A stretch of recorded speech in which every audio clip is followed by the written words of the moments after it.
So, present మనతోటి శృతి పెళ్లి రోజు కాలు గడిగిన వాళ్ళు మన ముందున్నారు. అంటే దయాకర్ వాళ్ళకి ఏమైతారు మీరు? మేనమామ. మేనమామ. దయాకర్‌కి మేనమామ ప్లస్ మేనత్త.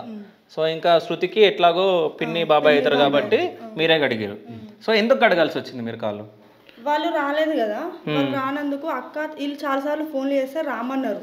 ఆమె ప్రెగ్నెంట్ ఉన్న విషయము అంతా బయటపడి ఇట్లా స్ప్రెడ్ అవుతుంది అనేసి అక్క ఏమన్నా అంటే ఇక మీ ఇజ్జత్ పోయిన ఒకటే ఊరు, ఈ ఊర్లోనే అమ్మ వాళ్ళది. అయితే మేము ఈమె ఏమన్నదంటే మీ ఇజ్జత్ పోయిన ఒకటే, నా ఇజ్జత్ పోయిన ఒకటే కదా. మేము ఫస్ట్ అడగనన్నాం, వద్దు మాకున్నారు కదా పిల్లలు, వద్దు ఇద్దరు పాపలు వద్దు మాకున్నారు, మేము అడగమని వీళ్ళని 2-3 రోజులు సతాయించినాం.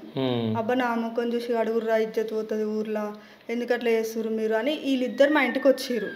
ఏమేం అడగమాక మాకు లేరా అని ఈయన అన్నాడు.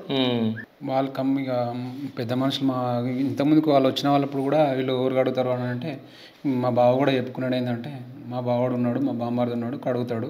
ఎందుకంటే వాళ్ళ నుంచి ఫోర్స్ ఏంది రాను అనేంత వరకు మేము లాస్ట్ మినిట్లో కూడా వస్తే మేము కడిగిపిద్దామన్న ప్లాన్లో ఉన్నాం. వాళ్ళు లాస్ట్ మినిట్లో ఎవరు వచ్చినా కానీ వచ్చి వద్దనుకుంటే ఏంటంటే నెక్స్ట్ సెకండ్ ఛాన్స్లో మేము ఉన్నాం అనమాట.